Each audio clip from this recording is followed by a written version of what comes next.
Here is all of the delicious vegan food I ate in the incredible country of Hong Kong.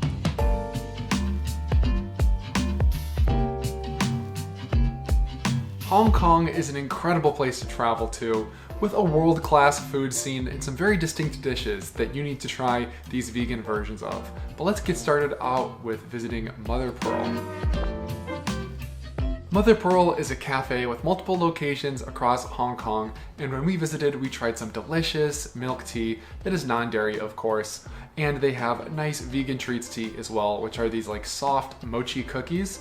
We tried some that were really incredible, such as the matcha sea salt mochi cookie and the Earl Grey mochi cookie. They were soft and sweet, but not too sweet, and a great little treat to have in the morning, especially with some milk tea. That's really good.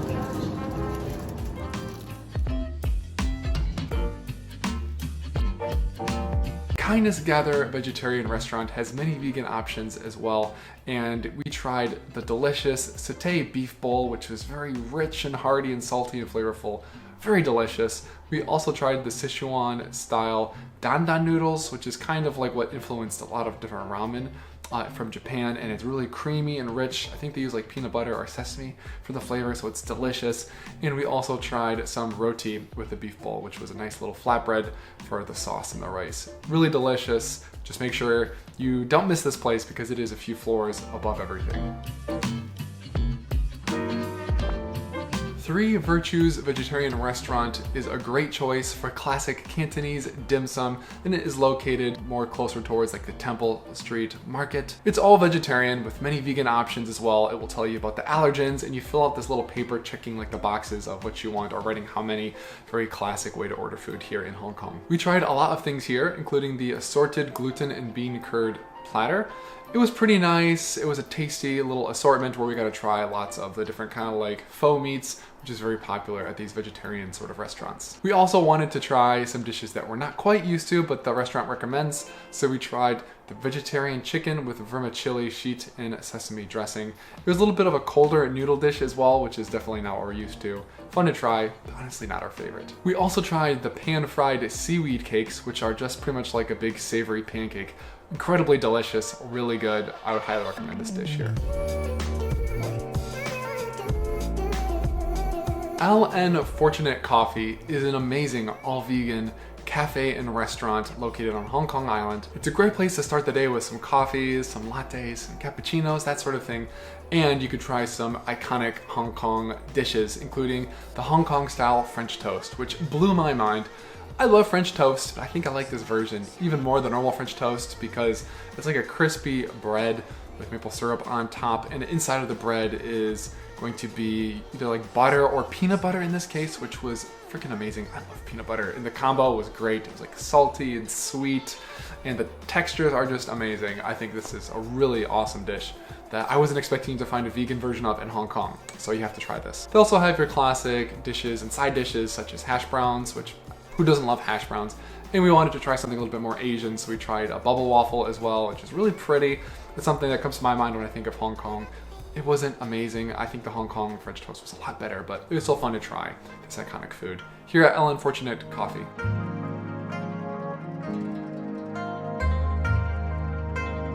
Also on Hong Kong Island, we went to LockCha, which is a tea house located in Hong Kong Park, which is a cool place you should check out anyway. It's a beautiful, traditional, quiet tea house, and they have a wide variety of teas for you to try. The prices here will be a little bit more expensive, but it's a really fun experience.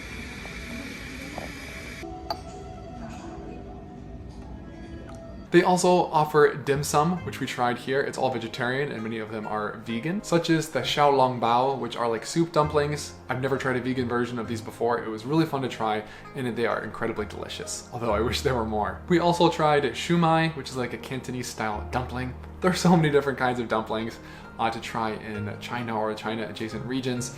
And these were nice. They have a little bit more of like a soft texture, but again, I wish there were more of them. And we also tried a taro cake, which sounded interesting. It was okay, it was fine. I wouldn't highly recommend it, but it was nice to add this to the assortment of the teas and really delicious savory dim sum we tried.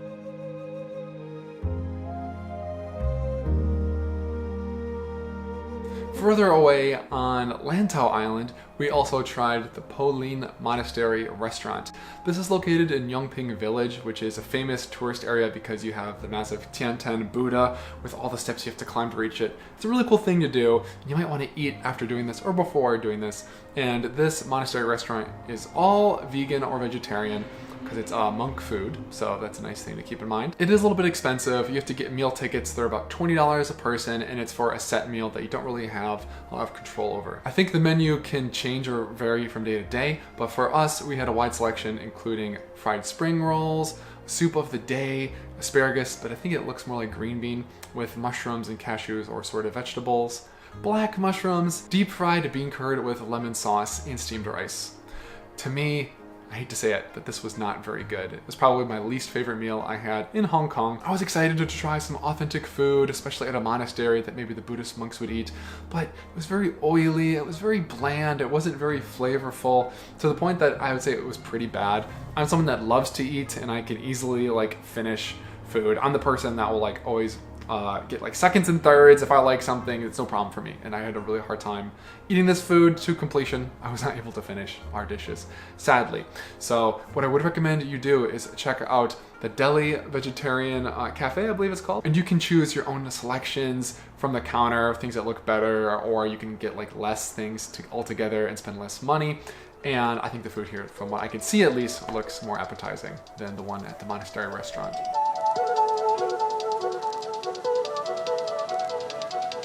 And finally, what was probably my favorite meal I had in Hong Kong was at Gaia Veggie Shop. This also has several locations throughout Hong Kong, and it is a vegetarian dim sum restaurant with many of these options being vegan, of course. They have some incredibly delicious fake vegan meats. From what I've read online, it's the closest you can get to replacing the true, most authentic versions of these dishes from people that eat here. And what we had that was really freaking good included a few things, such as suckling pig with thin bao wraps. These were incredible. It's a nice barbecue flavor with these tiny little bao pancakes where you can wrap them up and dip them in sauces and stuff. Delicious. I loved eating these. We also tried the barbecue pork. Of course, this is all vegan, not actual meat, and it was incredibly delicious. Great texture and great flavor. We also tried Peking duck with spring pancakes, and these were amazing. So tender, so delicious, so fun again to put them in these little bao pancakes with maybe some celery or some different veggies. Incredible combination of textures and flavors here. Amazing.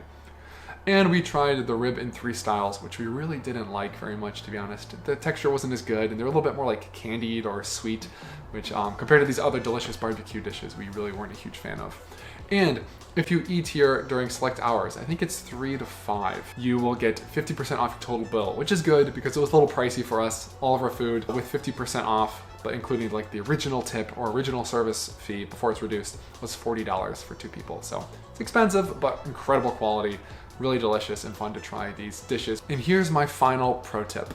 If you want to eat something that's more like a meal, not at a restaurant, whether you want to save some money, you can't cook in the place you're staying at, or you want something on the go that's filling, go to 7-Eleven and check out the Omni products. Omni is a company that makes things like Omni Pork, which is a vegan pork substitute. It's really good quality. And the one we had was plant-based pork bites with kimchi fried rice. Very tasty, very delicious. I think it was only $5 for a pretty big portion. I would share it with Vanessa, and it would be a good snack to hold us over. And yeah, it's just a good thing to look out for. Maybe they have different versions now, but keep your eye out for these in 7-Elevens or other convenience stores across Hong Kong. So that's all for my vegan guide of Hong Kong. I definitely need to go back and eat at more restaurants because there are so many more I didn't have a chance to eat at. Have you been to any of these? Are there others you think I should visit? Let me know in the comments down below. Are you planning a trip to Hong Kong soon? Make sure to check out my other Hong Kong videos to get an idea of what to do, what to see, where to stay, and just to get an idea of how amazing Hong Kong really is. Thanks so much for watching, everybody. I'll see you in the next video. Peace.